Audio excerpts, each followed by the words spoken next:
Kevin McCarthy has decided to take his ball and go home.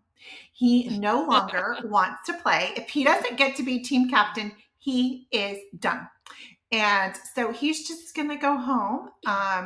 And yeah, he's like, I'm deuces. I do not want to be part of your team. And I guess it kind of begs the question, like, was he ever part of the team, or did he only want to be part of the team if he could be the leader of the team? And now that he is no longer that, he doesn't want to do it. And that, if you're scoring at home, along with George Santos being removed, it means that the Republicans now have a 1-seat majority. And as Marjorie Taylor Greene pointed out, anyone can die any minute. And I mean, that's a really heavy thought, Marjorie Taylor Greene. I mean, all of us basically are in that same boat. But yes, so anything could happen. And they always talk about the American people, but they really don't care about the American people because they haven't done anything. As Chip Roy famously said during quite recently, he was like, we haven't done anything. It was like, sometimes they get it right. You're right. This Congress has not done anything. He is not lying. That is absolutely true. It's mostly for like a select few very wealthy business owners. That is who they are working for. And, some of them have a desire to do other things I don't agree with, but they can't even get the things they want to do done because they cannot agree amongst themselves about what is important. I kind of feel like Kevin McCarthy resigning reminds me a little of John Boehner here at Ohio resigning. Like, some of it, I feel like they're like, whoa, like once they're the leader, they really have to like see who's in their tent with them. And they're like, whoa, I didn't know this is who you guys were. Like, you guys kind of suck. I don't want to do this. Like, some of it is like realizing who their party is that they didn't quite see before. And maybe they didn't want to see. But when you're the leader of the party, you kind of have to deal with everyone and see who they are. And turns out they're not that fun to work with. I just like this idea of whenever you're not the leader to leave. Like, look at Nancy Pelosi. She willingly gave up the minority leadership and let, to train someone new for, new people to come in, new ideas. And also, I mean, it's the responsible thing to do, but she didn't. Kevin McCarthy's like, Mike Johnson, you're untrainable. This is untrainable territory. I'm out. That is kind of fair, I guess. That is sort of, I think, accurate. One of my favorite things, I only call him now Republican Moses, because if you missed the story last week. This is a good one. Last week he was also scary. Speaking. What? Also scary. This is a pretty scary story. It's funny. This is actually really very scary. I agree.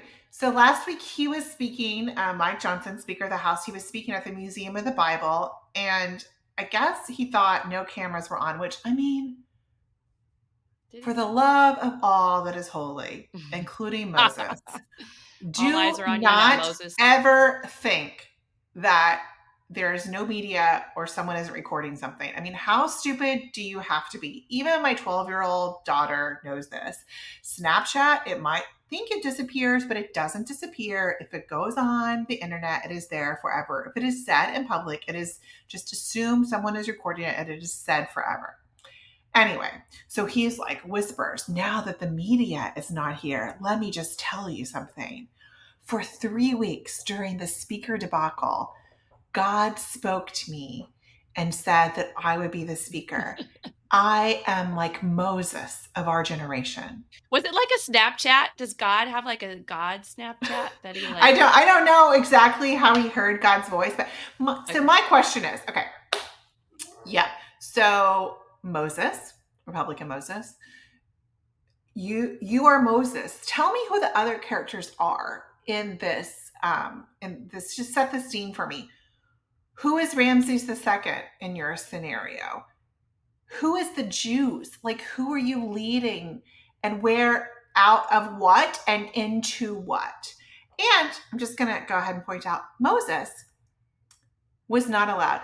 After they left Egypt, the Jews left Egypt, they wandered in the desert for 40 years with like really no sense of permanence. And we celebrate this every year. I'm okay with that. Yeah, I mean, like a Republican, like I think that's what they're doing now.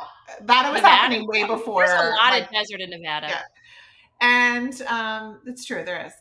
So I don't know if like Mike Johnson is that far into his like, method acting, or if he's going to go ahead and like ditch that part. But just the idea of this is because, I'll tell you, we don't. You know, Amanda and I both come from an evangelical Christian background, and this imagery is very powerful, but I feel like no one is like giving it really some critical thought.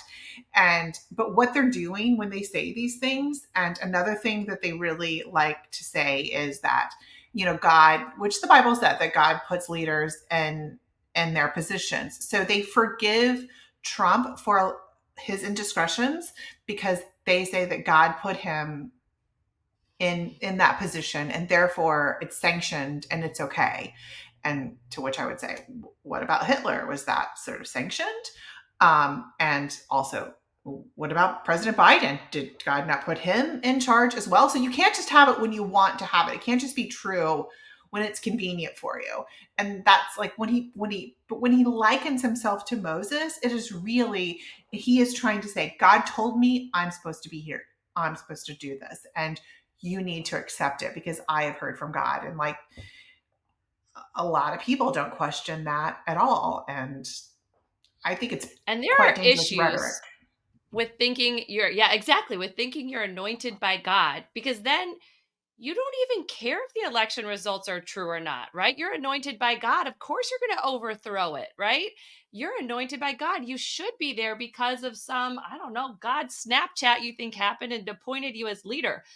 But like, we've been down this road before, right? Our country was kind of founded on the fact that we didn't think we should have a king or a queen anointed by God. It's pretty fundamental in our democracy. And suddenly we're like, well, I don't know. Maybe we should go back to the whole king anointed by God thing. We've been there. Didn't work.